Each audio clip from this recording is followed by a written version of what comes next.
په د تیرو دریو کلونو کې چې طالبان پر افغانستان واکمن شوي دي ډېر زیات لانجمن مسایل د افغانستان د حکومت او د نړیوالو ترمنځ موجود او مخصوصا د لویدیځو هیوادونو ترمنځ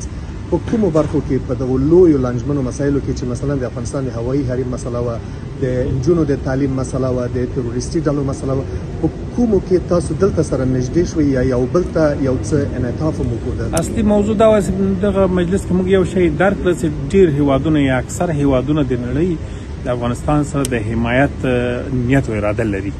او بل دا د افغانستان په امورو کې د مداخلې اجازه موږ چاته نه ورکوو په هوایي حریم باندې کومه الوتکې چې کله کله تجاوز کوي دا یو تجاوز دغه موږ غندلی دغه په هر صورت چې موږ نه منو او ځینې مسایل د افغانستان داخلي موضوعات دي کورني موضوعات دي چې افغانان یې هیلې لري افغانستان حق هم لري چې خپل خلک د خپل نظام نه غوښتنې ولري هغه بیا نه غواړي چې نورو حکومتونو خولې ته وغورځي په دغه ناستو کې خو موږ بحث جلا و ما یادونه وکړه دوه موضوعاتو باندې فوکس و داسې د خصوصي سکتور سره په افغانستان کې کومک څنګه کېدلی شي همکاري په کوم برخه کې ده چالش څه شی ده مشکل څه شی ده همداراز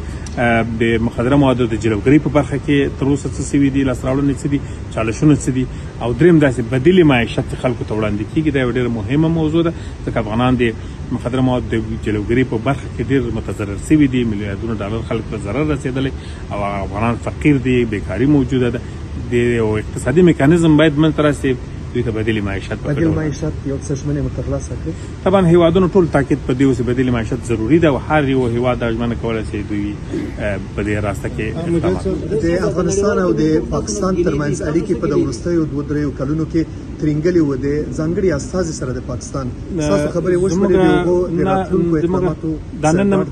دا نن موږ یو چارجانبه ناسته درلوده د افغان ترانس په موضوع باندې چې په هغه کې د ازبکستان د ریل پټلۍ یا د اوسپنې پټلۍ تیریږي د افغانستان په لار باندې د پاکستان سره وصل کیږي د هغه په برخه کې د مالي حمایت موضوع د قطر هیواد سره شریکه وه نو څلور اړخیزه غونډه مو په دې کې افغانستان هم پاکستان هم ازبکستان هم او قطر هم ډېر مثبت بحثونه وشول طبیعي د پاکستان سره کله کله په سرحدونو کې یا په ډورن لاین باندې مشکلات جوړیږي او کله پیښیږي خو حل هم راوځي دواړه ګاونډي هیوادونه د موږ د حل طرف ده وروستیو کې هغو ګواښ کړی و چې په افغانستان کې تروریستي ډلې ګټه نه رسېږي ما هغه ته موږ یو ریاکشن درلود وزارت دفاع هم عکس العمل درلود چې ګواښونه ښه نه دي اساس مسایل ته باید لاس ونیسي پاکستان افغانستان دوه ملتونه دي خو افغانان تجاوز په هېڅ صورت نه شي